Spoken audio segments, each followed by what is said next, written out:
1 घंटे पे selling candle बना था, ठीक है। फिर मैंने 15 मिनट पे ये कैंडल को, इस वाले कैंडल को फॉलो करके बाय किया था, ठीक है। जबकि मुझे पता है कि 1 घंटे की टाइम फ्रेम पे सेलिंग का कैंडल बनाया, उसके बावजूद मैंने बाइंग का ट्रेड लिया।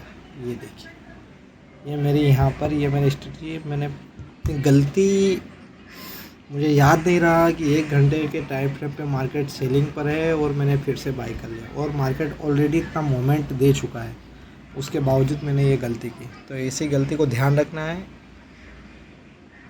आराम से ट्रेड करना है।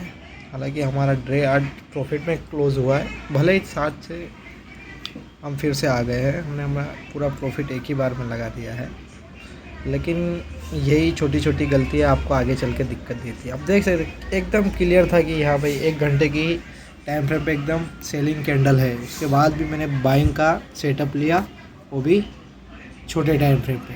तो ऐसा कुछ भी होता है तो मुझे बड़े टाइम फ्रेम को फॉलो करना है, ना कि छोटे टाइम फ्रेम को। और एक बात और, गोल्ड में जब भी किसी लेवल का बार बार रिजेक्शन आ रहा है तो वो उसको उस वक्त तो ब्रेक नहीं करेगा, वो पहले बायर्स को एक्टिव करेगा कि अब तोड़ेगा, लेकिन वो तोड़ता नहीं है।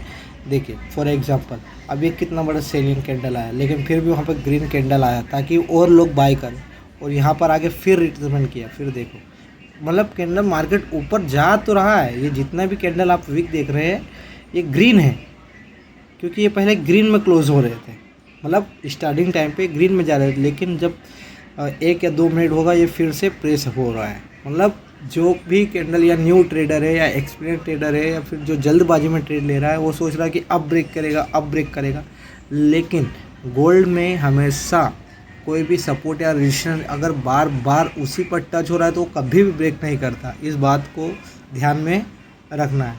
अभी आप देख सकते हैं, मैंने सोचा था कि 1 घंटे के टाइम फ्रेम पे मैं सेलिंग करूँगा। और एक बात, कोई भी कैंडल हो, चाहे 5 मिनट की हो, चाहे 1 घंटे की हो या 15 मिनट की, वो हमेशा 1 मिनट 1.5 मिनट जब टाइम बचता है क्लोजिंग के समय, तभी वो मोमेंट बहुत फास्ट आता है। ऐसा क्यों होता है, ऐसा मुझे तो नहीं पता। मुझे लगता है मोस्ट ऑफ ट्रेडर 1 या 2 मिनट, जो 4 मिनट या 3 मिनट है, उसमें वो होल्ड ही नहीं कर पाते होंगे और जल्दबाजी में एग्जिट कर देते होंगे।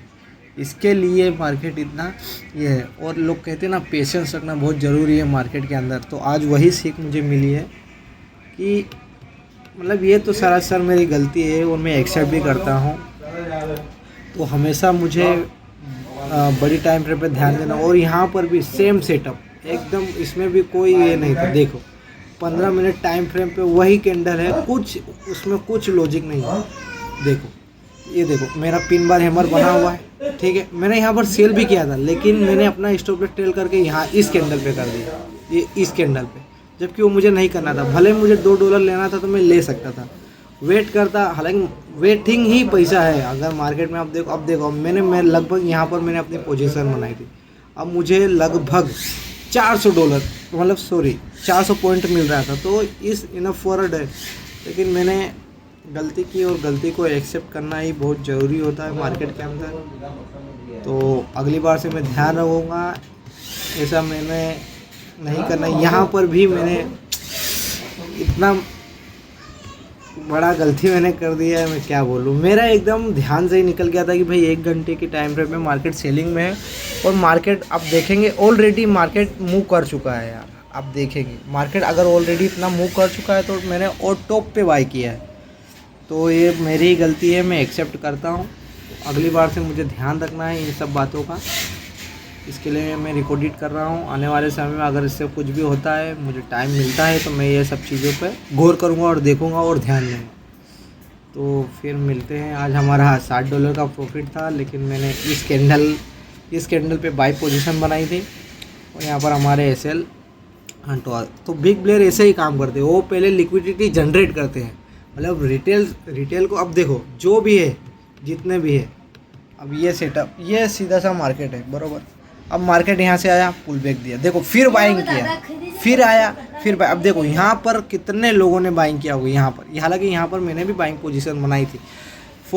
तो यहाँ पर इन्होंने बाय किया, इस कैंडल का स्टॉप लॉस रखा और यहाँ पर लॉन्ग किया होगा। लेकिन क्या है, मार्केट रिस्टर्न में फिर से आए, इन लोगों का यहाँ पर स्टॉप लॉस हंट किया। जैसे स्टॉप लॉस हंट किया, फिर मार्केट ऊपर गया, फिर लोगों ने पोजीशन बनाई होगी यहाँ पर कि भाई ये बाइंग होगा, फिर यहाँ पर वापस से ट्रिप किया। देखो फिर यहाँ पर वापस से बाइंग, सेलिंग, बाइंग। अब देखो इतनी बड़ी बिग ग्रीन कैंडल बनने के बाद हर कोई न्यू ट्रेडर हो चाहे एक्सपीरियंस ट्रेडर, वो मार्केट के अंदर घुसा ही होगा, डेफिनेटली घुसा होगा। यहाँ पर वो घुसा और यहाँ पर उसने स्टॉप लॉस किस कैंडल, इस कैंडल लो का लगाया होगा। लेकिन मार्केट ऊपर सबको लगा के अब तो ब्रेकआउट दे ही देगा, लेकिन ऐसा नहीं हुआ और फिर से मार्केट फटाक से नीचे आ गया।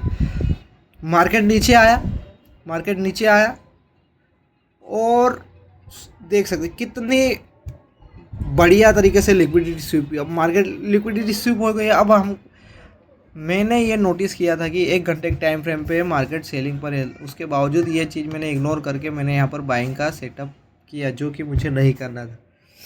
तो ऐसी गलतियों पे मुझे ध्यान रखना है, आगे से ऐसी गलती ना हो, इसके लिए मुझे और मेहनत करनी होगी। देखते हैं क्या होता है। चलो।